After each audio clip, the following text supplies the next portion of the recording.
babysitting an infant and don't know how to entertain them? Stay tuned.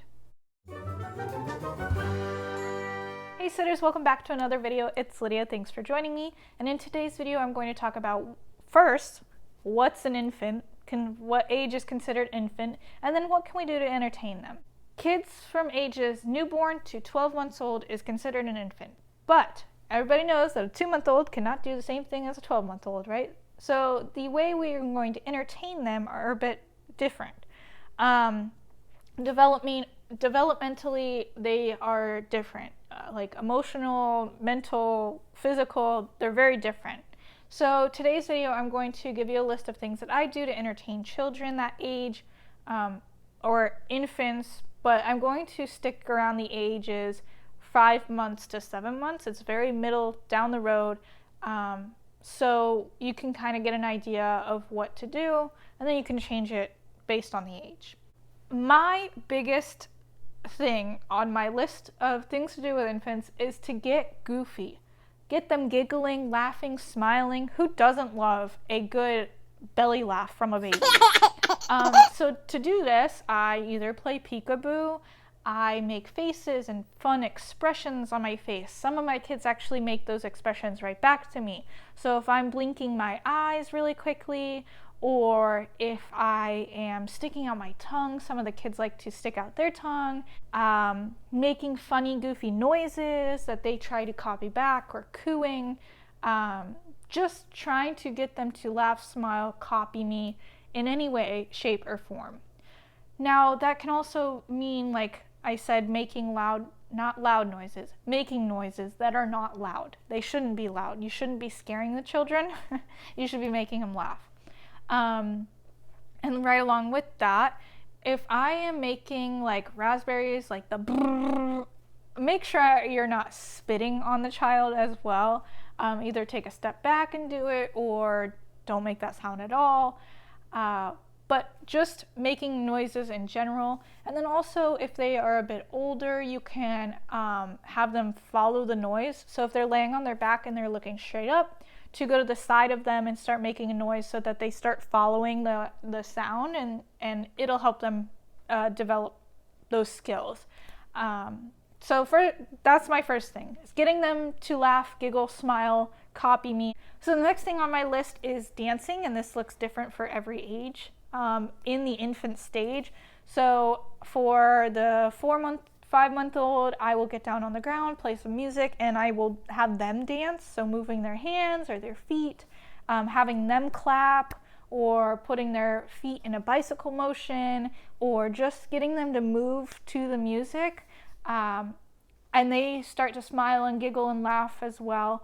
So I do that for the younger age group. For the older age group, I either prop them up if they're at that age and have them watch me dance, which it seems to make a lot of kids laugh. I am not very good at dancing, so I guess it's very funny. Or I will pick up the kid and dance with them. Some of the kids love that as well. Just getting them to move while I have them in my arms. But if you're going to dance with the children, make sure you're supporting their head and their neck while doing it, so you're not injuring them. So getting up and dancing, playing music, and just getting into it. Really, they start to enjoy that as well.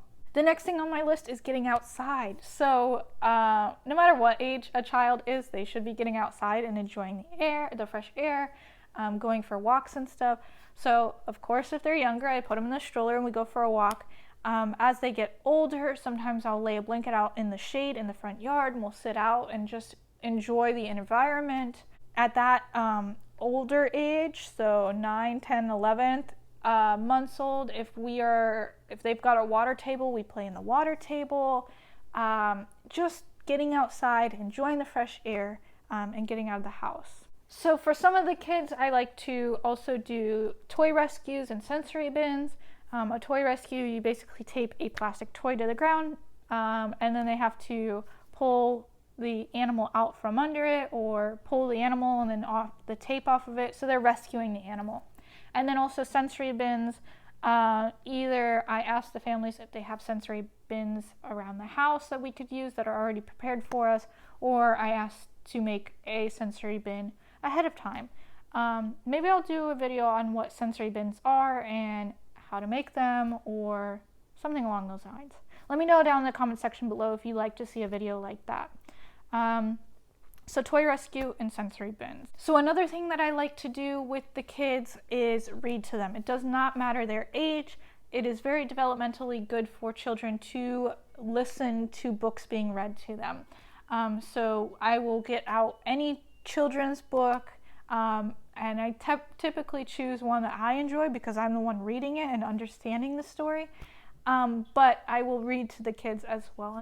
And then you can go on and do like the whole TV thing, but a lot of families don't really like that at that age. Some families do, if it is an educational show, but they hired you to entertain, so there's no real reason for you to put that show on. No matter what you're doing with infants, you should always be keeping safety in mind. It's important that, like, if you're putting them in a bouncy seat, that they're not on a high surface where the chair could fall off this high surface.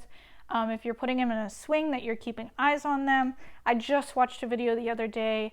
The mom was in the same room, thankfully, but the child fell out of the swing, and it was very sad. Everything was okay, but still it harmed the child.